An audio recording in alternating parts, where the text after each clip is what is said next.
औज़ु बिल्लाहि मिनश्शैतानिर्रजीम बिस्मिल्लाहिर्रहमानिर्रहीम। अज़ीज़ तलबा, ऑपरेशन रिसर्च के नेक्स्ट लेक्चर के साथ हाजिर हैं। आज जो हम मेथड पढ़ने जा रहे हैं वो है लीनियर प्रोग्रामिंग को सॉल्व करने का टू फेस मेथड। इसकी तरकीब कुछ इस तरह से है कि इसे दो हिस्सों में सॉल्व किया जाएगा। We will solve it in two parts. एक फेज़ वन कहलाएगा, दूसरा फेज़ टू कहलाएगा। तो किस तरह से फेज वन में होगा, वो form a new objective function by assigning 0 to every variable into the slacks and surplus variable and the negative one to each of the artificial variables for maximizing case and multiply with positive one for the minimization case। हमारे पास जो objective function है उसकी बजाय हम एक नया objective function दरियाफ्त करेंगे, W के नाम रखेंगे और उसके साथ फेज वन सॉल्व करेंगे। फेज वन के सोल्यूशन के बाद हम मूव कर जाएंगे फेज टू की तरफ। उसमें हम फिर अपना ओरिजिनल ऑब्जेक्टिव फंक्शन z ही रखेंगे। ये प्रॉब्लम से इसकी वजाहत करते हैं। Maximize z equal to x1 plus 3x2 plus x3। पहली कंस्ट्रेंट है x1 plus x2 plus x3 less than equal 40। ये दूसरी है लेकिन इसमें लेस देन इक्वल की नहीं बल्कि ग्रेटर देन इक्वल की कंडीशन है। इस क्वेश्चन में एक तीसरी कंस्ट्रेंट भी हमारे पास आ गई है जिसमें ग्रेटर देन इक्वल की कंडीशन है। चूंकि डिसीजन वेरिएबल तादाद में 3 इस्तेमाल हुए हैं, तीनों पॉजिटिव हैं। अब जरा सोल्यूशन की तरफ बढ़ते हैं। जब हम सोल्यूशन की तरफ बढ़ेंगे तो पहली कंस्ट्रेंट को जब इक्वालिटी में चेंज करेंगे तो S1 वेरिएबल ऐड होगा, ये स्लैक वेरिएबल है। दूसरी ग्रेटर देन इक्वल की थी, वहां स्लैक वेरिएबल नहीं शामिल होगा बल्कि सरप्लस वेरिएबल आएगा। तो सरप्लस वेरिएबल को मिनहा करना पड़ता है जबकि स्लैक वेरिएबल को जमा करना पड़ता है। तीसरी इनइक्वालिटी को भी जब हम चेंज करेंगे इक्वालिटी में तो वो भी ग्रेटर देन वाली इनइक्वालिटी है, तो वहां भी हम सरप्लस वेरिएबल शामिल करेंगे। इस तरह हमारे पास कुल वेरिएबल्स की तादाद 6 हो गई है जो कि ग्रेटर देन इक्वल 0 हमने करार दी है। ये पहली इनइक्वालिटी। ये दूसरी, पहली इनइक्वालिटी जब इक्वालिटी में चेंज हुई, ये दूसरी इक्वालिटी। यहाँ पर चूंकि हमने सरप्लस वेरिएबल आया था तो एक आर्टिफिशियल वेरिएबल भी मुतारफ करवाएंगे, दैट इज A1। तीसरी इनइक्वालिटी में भी सरप्लस आया था तो एक हम वहां पर आर्टिफिशियल वेरिएबल मुतारफ करवाएंगे A2। अब वेरिएबल्स की तादाद हमारे पास कुल 8 हो गई है। कितने हो गई जी? 8। नेक्स्ट प्रॉब्लम में हम देखते हैं जी, फेज वन का सोल्यूशन स्टार्ट करते हैं। वी इंट्रोड्यूस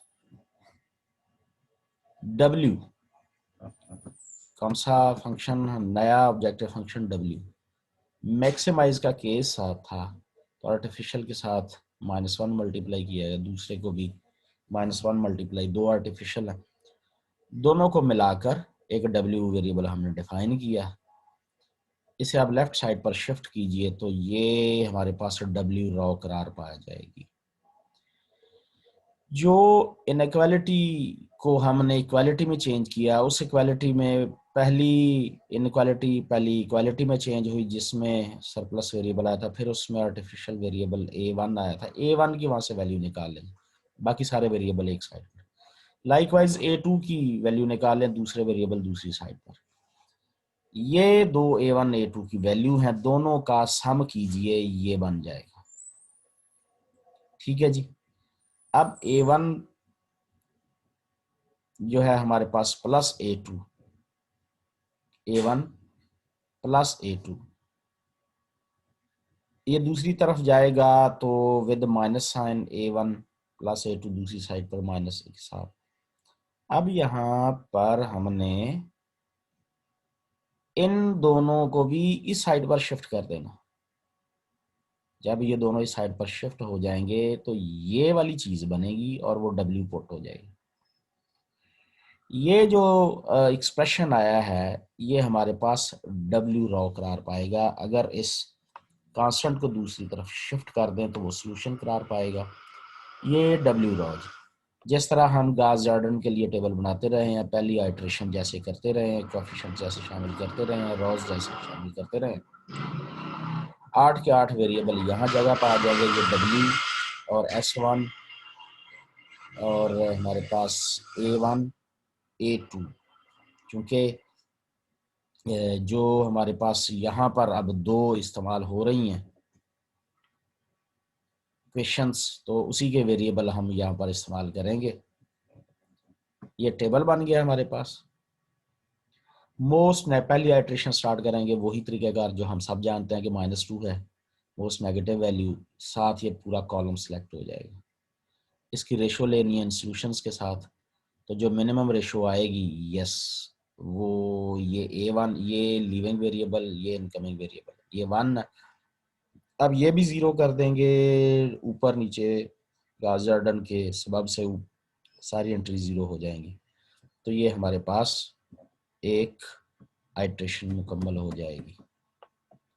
ठीक है जी, ये देखिए X1 वेरिएबल आ गया, आइट्रेशन भी मुकम्मल होगी, ऊपर और नीचे सारी एंट्री 0 होगी। अगली आइट्रेशन के लिए जब हमने मूव करना, मोस्ट नेगेटिव वैल्यू हमारे पास -1 है, तो वो पूरा कॉलम सेलेक्ट हो जाएगा। इस पूरे कॉलम की इन सॉल्यूशन के साथ रेशो लीजिए, जो हमारे पास मोस्ट जो मिनिमम पॉजिटिव वैल्यू आएगी, वो मिनिमम पॉजिटिव वैल्यू हमारे पास रोल प्ले करेगी लिविंग वेरिएबल का। तो ये A2 ये आ जाएगी हमारे पास मिनिमम पॉजिटिव रेशो, तो ये लिविंग वेरिएबल हो जाएगा, और X3 यहाँ पर एंटरिंग वेरिएबल आ जाएगा। इस तरह से हमें उसके ऊपर नीचे करस्पॉन्डिंग सारी वैल्यूज 0 करनी पड़ेंगी। गास जॉर्डन का पूरा प्रोसेस अप्लाई करने के बाद इस मरहले पर, इस लेवल पर जब पहुंच गए हैं, in this method it is obvious that when we solve the phase 1, then a row of W will become 0. Yes, this is the point. यहां पर पता चलेगा कि फेज 1 कब मुकम्मल हो गई है। तो स्टूडेंट्स, फेज 1 वहां पर मुकम्मल हो जाती है जब ये डब्ल्यू रो के सारे एलिमेंट्स 0 हो जाएंगे। ये इस बात की अलामत है, इस बात की निशानी कि फेज 1 मुकम्मल होगी और फेज 2 के आगाज का वक्त आन पहुंचा। चलिए अब यहाँ पर कुछ क्वेश्चंस जो पुटअप होने हैं वो ज़रा देख लें। सबसे पहले आपने डिफाइन करना है what is two phase method. ठीक है जी, और इसमें टू फेज मेथड में W ऑब्जेक्टिव फंक्शन की क्या importance, what is the importance of the W objective function, और इसमें आर्टिफिशियल वेरिएबल्स का क्या रोल है, what is the role of artificial variables. 3 question हो गए। अब फेज 1 कंप्लीट हो चुकी, फेज 2 का आगाज करते हैं। वही ऑब्जेक्टिव फंक्शन, इसे इस तरफ ले आए। अब इसमें तो आर्टिफिशियल वेरिएबल नहीं आएंगे, वही 6 वेरिएबल है, ये 0 है। ठीक है जी, तो यहाँ पर मोस्ट नेगेटिव देखिए क्या है, मोस्ट नेगेटिव हमारे पास -3 है, ये एंटरिंग वेरिएबल है।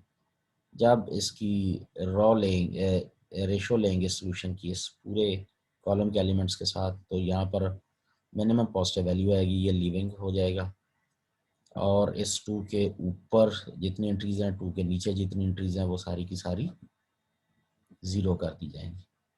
यस, वो सारी एंट्रीज 0 होगी, ये आपको देख रहे हैं 1 के ऊपर और नीचे। अब हमारे पास देखते हैं जी मोस्ट नेगेटिव वैल्यू पूरी रॉ में कौन सी है, दैट इज -2। इसका मतलब X1 अभी हमारे पास इनकमिंग वेरिएबल है। तो जब हम इसकी रेशो बनाएंगे यहाँ, तो मिनिमम पॉजिटिव वैल्यू यहाँ से मिलेगी, बाकी इससे और इससे तो नहीं मिलेगी, यहाँ से मिनिमम पॉजिटिव वैल्यू मिलेगी ये। तो इसका मतलब है X1 ही एंटरिंग वेरिएबल और X1 ही आउटगोइंग वेरिएबल होगा। ठीक है जी, अब इसके ऊपर ये वाली एंट्रीज ऊपर और नीचे हमने ज़ीरो करनी होती हैं, तो ये उसके साथ गॉस जॉर्डन मेथड की वजह से रॉ ऑपरेशन की मदद से ज़ीरो हो जाएगी। नेक्स्ट मूव करते हैं जी अगली इटरेशन, मोस्ट नेगेटिव वैल्यू -1। अब इस -1 के पूरे कॉलम को सिलेक्ट कीजिए और फिर हम उसकी पूरे कॉलम को सिलेक्ट करने के बाद सॉल्यूशन की रेशो बनाएंगे। ठीक है जी, तो ला महल्ला इन दो की जो रेशो बनेगी वहां से तो मिनिमम पॉजिटिव वैल्यू नहीं मिलेगी, इसकी जब इससे बनेगी फिर मिलेगी। तो यही x3 लिविंग वेरिएबल और x3 ही इनकमिंग वेरिएबल होगा हमारा, और इसके ऊपर सारी एंट्रीज, इसके ऊपर एंड तक यहाँ -1 तक सारी एंट्रीज को ज़ीरो करना पड़ेगा। ये एंट्रीज भी ज़ीरो हो गई हमारे पास। अब ये सोल्यूशन क्या है, x1 की वैल्यू 10, x2 की 10, x3 की 20 सोल्यूशन में ये नज़र आ रही हैं, और z की वैल्यू 70, ये हमारा रिक्वायर्ड सोल्यूशन है। अब हम अगला बिग एम मेथड बाद में देखेंगे, आपने क्वेश्चंस रिवाइज कर लें। What is two phase method to solve the linear problems. अच्छा, पहला था, दूसरा हमारे पास था what is the importance of z objective function in phase 1। तीसरा था what are the artificial variables. ठीक है जी, और इसमें आखिरी ये इन्वॉल्व कर लें कि इसका नेम टू फेज मेथड क्यों रखा गया, या टू फेज मेथड बाकी मेथड्स के मामले में कितना मुअस्सर है, कितना इम्पोर्टेंट है, ये आपने देखना है। तो बाकी इंशाल्लाह बिग एम मेथड है तो वो भी बहुत जल्द डिस्कस करेंगे, बिग एम मेथड।